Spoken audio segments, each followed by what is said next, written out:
Well, good morning, everyone. It's good to see everybody. Today's a little bit of a different energy in the room, and I love it. If you don't know me, my name is April Colquett. I'm our children's pastor here, and thank you. I love getting to be in here, and today's a little bit of a different day because we're having a family service today. So if you are a guest here at Wellspring, today's your first time, I want you to know that we typically have every Sunday incredible children's environments for birth all the way through 5th grade. And we love, love, love Wellspring kids, but once a year, we love to give our volunteers a little bit of a break because they are incredible, incredibly committed, wonderful people, and so this is a way for us to thank them and show our appreciation for them by giving them a little bit of a break today. But also, we love to do this family service because this is an opportunity for families to be here together, worshiping together, learning together, kind of reflecting together on what we're learning this morning. We're going to do a little bit of that. So if you are a parent, if you do have kids, take some time this morning. If you see some of the leaders who are with your children on Sundays, be sure and thank them. I know by the end of this hour, we're all going to be a little bit more grateful for Wellspring kids than we typically are. So we're going to have fun today. This is an interactive experience. I want you to be involved with me this morning. So those of you kiddos in the room who are Wellspring kids, you know how we do this. You know how to get involved and have fun with us. So I want you to help me with the parents this morning. Can you guys show them how to have fun? Okay, good. Today, what we're going to do is we're going to continue a conversation that we started last week, focusing our heart and focusing our mind around the idea of gratefulness. Last week, we started talking about gratefulness and what we learned together. If you weren't here, if maybe you're watching online last week, we began talking about how in the Bible, when gratefulness shows up or when thanksgiving shows up, when someone is expressing thanks, it's often connected to a practice of remembering. Oftentimes when we read scripture, when someone in the Bible is talking about being grateful or showing thanks, it is in the practice of remembering. And kids, you know that when we have noticed something that someone has done for us, if someone has been kind to us or if they've helped us in some way, what do? What do? We say thank you. Yeah, we thank them. And what we see in Scripture and through stories of the Bible is oftentimes when people are expressing their gratefulness, they're remembering and they're also responding to God's faithfulness. That means that they are thinking of some way that God has been kind. They're thinking of some way that God has helped them, and it's causing them to feel grateful, and they're responding to God with that thanks, with that thanksgiving and that spirit of being grateful. Sometimes in Wellspring Kids, we do this, and we talk about things that God has done in our life, and we celebrate together. So sometimes we talk about how God has answered a prayer in your life, how he's healed you or a family member from a sickness, or we might talk about how we felt afraid or anxious to do something hard, and God helped us to have courage and to do the hard thing. Sometimes we talk about how God maybe showed up and helped us remember something that we studied for a test, and we celebrate those. All of those are examples of how we're thinking about and remembering God's faithfulness. That means his commitment to us, his commitment to help care for us as people that he loves so, so much. And so when we remember God's faithfulness, what happens is we respond with gratefulness. As we look back at what God's done and we realize how he has shown up in our life, it does sort of bring about these feelings of gratefulness to the surface and helps us to respond in that way. And a lot of times we respond with gratefulness in two ways. We say thank you, right? We might talk to God in prayer and say, God, thank you so much for helping me. Thank you for who you are. Thank you for being there. And we also will respond with gratefulness by singing songs of worship back to God like we've just been doing this morning. That's what we are doing. We are expressing our thanks to God when we worship him and we sing songs to him. But there's something else that we can do to express gratefulness. There's another step that we can take to show God and to demonstrate how grateful we are, and it's simply to do this. It is telling stories of our gratefulness. It is to talk about what God has done in our life. So for example, if you do recognize and remember that God has helped you to be brave through a hard time, if he's helped you through a difficult season, when you remember how God maybe provided a friend for you in a time where you were particularly lonely and needed friendship, or when you remember how God healed you and made you better after being sick, those are times when we have an opportunity to tell someone, hey, I am so grateful because God helped me through this hard thing. God made me well. God made me brave. And where we're telling our stories of gratefulness, here's what happens. Telling our stories of gratefulness points others to God's faithfulness.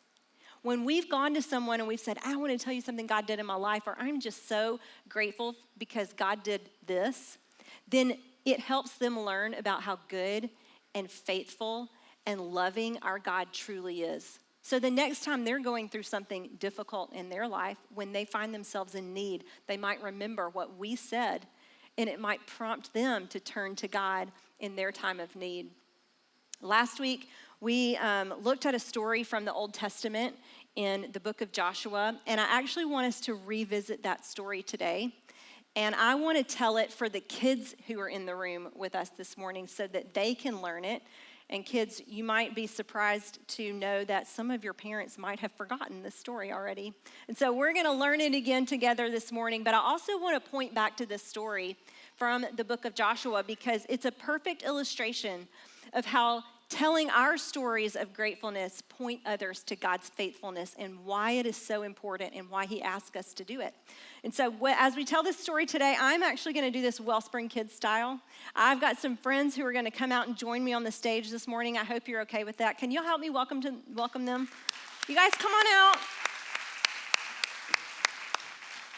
As they are coming, let me tell you, in Wellspring Kids, we love to bring Bible stories to life. And it helps us to stay engaged. It helps us to remember the story better as we kind of visualize and think about what might have happened. And so these guys are going to help me do that this morning. And we are going to tell you the story that we're going to look at this morning from the book of Joshua. And so if you don't know, the Old Testament is primarily the story of the Israelites. These are going to be our Israelites this morning. And you guys can step forward just a little bit. Don't be shy. These three are representing an entire nation of Israel. And if you don't know, in the Old Testament, God really used the nation of Israel to demonstrate his power and his love to the rest of the world. So he did incredible things through some of the Israelite people. And then when we pick up this story in the book of Joshua, what we see is that the Israelites have actually been living in the desert. They've been in the wilderness for about 40 years, but God had promised them a brand new home. He was taking them to a place that would be their permanent new home in a place called Canaan. But at the time that they are going to enter Canaan, when they're moving to their new home, their previous leader, Moses, had died, and God appoints a new leader named Joshua to lead them and tell them how to get to the new land. And so at this time, when God says, hey, it's time to move to your new place, to your new home, they had to cross a river. This is going to be our river. Can you imagine this is water flowing? You guys are going to be the river. And at the time that they had to cross, this river was actually at flood stage. So that meant the water was higher and the water was deeper than it normally would have been, and the current was flowing even stronger. And this is a real obstacle for the nation of Israel because, as you notice, there's no bridge going over the river, and they didn't have a boat. Do you see a boat anywhere? They didn't have a jet ski, and they couldn't just swim through the river because they were moving their entire nation across the other side to live. They had all of their belongings. They had family members. They had small children. They had livestock that they had to get across the river. And so God told them that as they began to cross the river, he was going to make a way for them to get through the river. And they also had this special box. This is a special box that contained God's commandments. It's actually called the Ark of the Covenant. Everybody say Ark of the Covenant. This was a very special box that contained all of God's laws. And they had to protect this Ark of the Covenant going across the river. And so God said, I am going to make a way for you to cross the river safely. He told them as soon as they got to the Jordan River and their feet touched the water, he was going to cause the river to stop flowing and that he would hold it back upstream. And so that's exactly what they did. As soon as their feet touched the water, God held the river upstream and it stopped flowing. And so all the people, including the people carrying the Ark of the Covenant, were able to come and cross the river. They held the Ark of the Covenant in the middle of that riverbed. And as long as they stood there, the river was held upstream. And all the Israelites were able to cross through on dry land. Everybody could cross safely. And once they got over there, God had something else that he wanted them to do. He told them to send 12 people back into the river and to collect stones from the Jordan River. And he wanted them to carry these big stones out of the river and then set them up right on the bank of the Jordan River as a memorial for what had happened that day. And once they did that, the priests who were carrying this special box, the Ark of the Covenant, were able to cross to the other side. And when they were safely across, the Jordan River flowed right back where it had always been.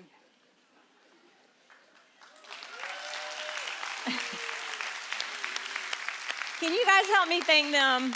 Y'all were awesome. Great job, guys. Y'all can head back to your seats. It's so fun to make the Bible come alive. We love doing that. But I want to ask you a question. God had told them to set up these stones on the banks of the Jordan River as a memorial. And so here's what I want you guys to think about. I want you to think about why God wanted the people to build a stone memorial. And I'm going to give you a couple minutes to talk to your family and your friends sitting around you and discuss why would God tell them to build this river, this memorial on the bank of the river. Go ahead and talk about it. I'm going to give you about 30 seconds.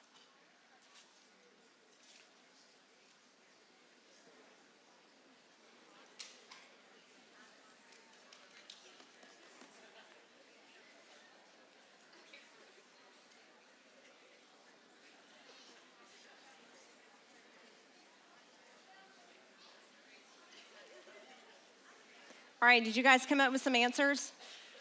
I'm going to let you shout it out. Kids, you guys in the room, shout it out to me. Why do you think God would tell them to set up a memorial?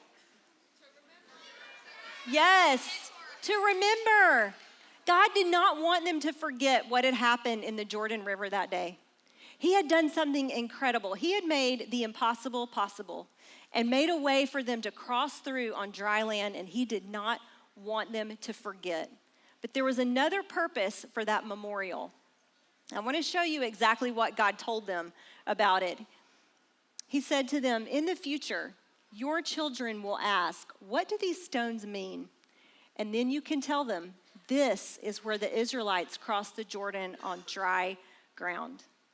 God did not want them to forget the amazing things that he had done there, but he also was giving them a way to not only remember, but to talk about what he had done. Every time they saw that memorial, or when their children saw it, or when their grandchildren saw it, he wanted them to tell the story of his goodness and his faithfulness. He was giving them a way to talk about it for years and years to come, to their family members, to everyone who would pass by and see it. He wanted them to keep talking about it, and here's why. He did this so all the nations of earth might know that the Lord's hand is powerful. See, God was thinking of all of the people who weren't present at the Jordan River that day. He was already thinking about them, and he wanted to make sure they knew how committed and how faithful he was and how powerful he was. God was thinking about you. He was thinking about me. And he wanted to make sure that we know, that everybody would know that God makes a way when it seems like there's no way. He wanted everybody to know how powerful he is and how committed he is to caring for people. So he gave them a way to keep talking about it. See, when we have seen God do something in our life, when we've seen God move, when we've seen God do something amazing, when we've seen him heal, when we've seen him provide, when we've seen him care for us, we have a story of gratefulness to tell. And everyone who has experienced God's goodness and faithfulness in their life is qualified to help other people discover God too. When we have a story of how God has been good, when we experience that feeling of gratefulness, a way that we show our gratitude to God is to keep talking about it, because telling stories of God's faithfulness our gratefulness points others to God's faithfulness. When we talk about how grateful we are that God provided, when we tell someone, hey, I am so grateful because God healed us. God made a way through the river of our life. It helps other people learn how good he is. It helps other people learn how faithful he is. And here's the thing about God. He does not want his power to be a secret. It's not a secret. He wants everyone. He said, do this so all the nations will know how powerful I am. He doesn't want us to keep it a secret. He wants us to talk about it, talk about it, talk about how good he is, so that others might hear those stories and be prompted to faith. I love the way that one psalmist talks about this in Psalm 78. Look at what he writes.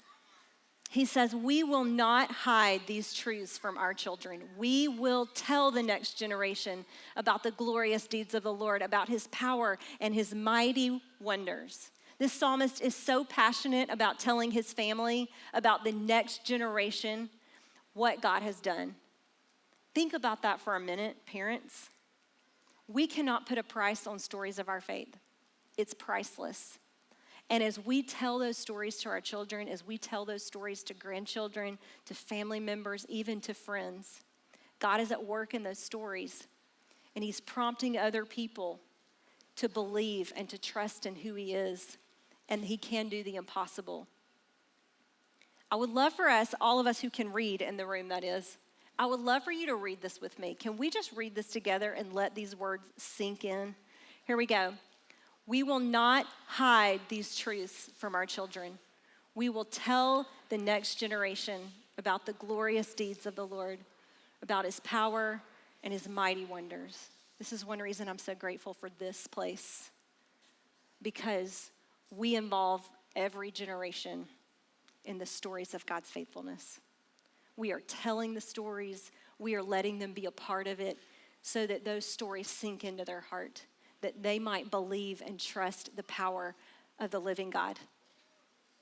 This week, the last few weeks actually, I have been talking to some of our Wellspring family about their stories of gratefulness and how they've seen God work in their lives, and asking them, what are you grateful for? What has God done? And I want to tell you that it has helped me have a deeper faith, and it has brought feelings of gratitude to my own life, to my own heart. And I'm excited that you're going to get to hear some of these stories this morning.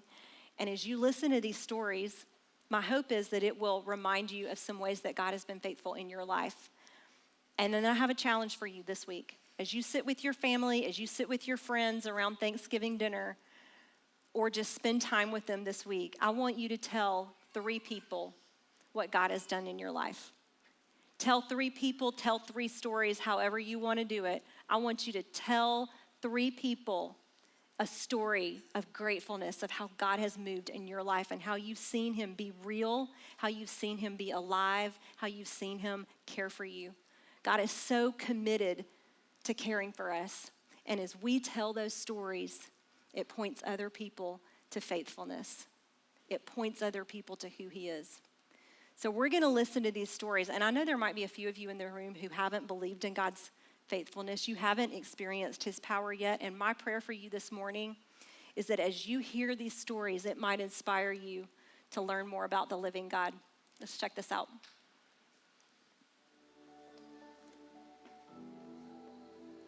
I think of for my best friend.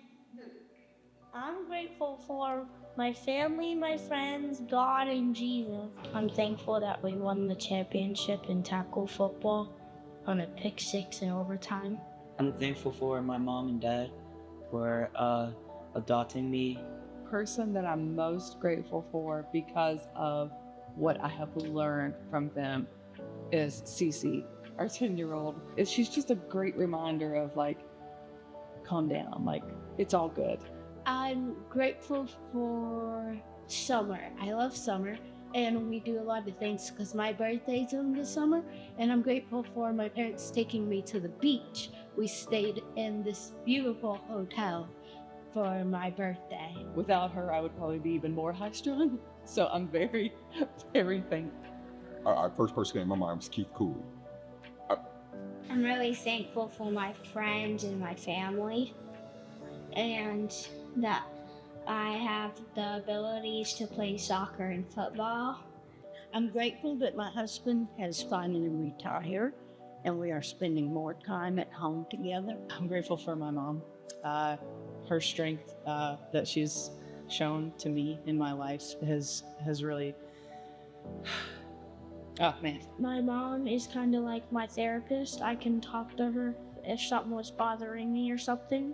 I'm grateful for my dad, who was a major influence in my life. He taught me carpentry skills, one. He taught me Christian skills and devotion. And he taught me how to be a man, raise a family. I'm thankful for my grandma because she's always there for me and she's always like taking me places when I ask, and she's just like super loving and caring. Keith Cooley is amazing. He's like a brother to me. I am grateful for my mom and the child pastors because the child pastors help us learn the Bible story, and my mom always makes sure that we're healthy and happy, and we always have fun together. I am thankful for my children, the life that my husband and I have built together. I didn't grow up in church. I didn't really have that. Turned out to be a product of my environment. And my husband and I have now become the best versions of ourselves to have this amazing family that I'm so grateful for. And Wellspring is a big part of their environment. They know that God loves them and that they can turn to Him at any time. And their home life is built on love and faith. I am so grateful for Wellspring. When I first came in through those doors, I considered myself an atheist. That's basically where our story starts, I believe, is when I hit rock bottom and made some terrible decisions. Something happened in our family and our relationship hit rock bottom and we kind of fell apart.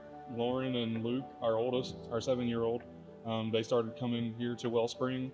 I decided that I would come with her the following weekend. The first sermon that Trey spoke that I was a part of, and he was talking about how God's armor can protect from the enemy, basically, can protect against sin. I saw that Lauren's faith is what kept us together. That's really what I needed to turn to. My eyes were truly open to why this amazing woman was still with me. My littlest brother Miles he didn't have a fever, but he threw up and God took care of him. The next day he was feeling better. Last November, I went through a carbon monoxide poisoning incident, and I'm actually really grateful for it because it ended up, we went to the hospital and found out that my grandpa needed heart splints. And so like without that, he wouldn't be with us any longer. But because they sent me to the hospital, they also sent him there, and they're able to give it to him before it got bad. I went through a lot, but I'm glad I went through it because he's okay. I was recently diagnosed with an autoimmune disease, and so I actually lost vision in my right eye. It was really tough. I was in MUSC for 5 days and pretty hopeless for a while. And I just prayed every day. I thanked Him for all that I did have, and I knew that He had me. By God and His grace and mercy, I actually have full vision back in my right eye. So I'm really grateful for Him. 2 years ago now, he received a clean bill of health, which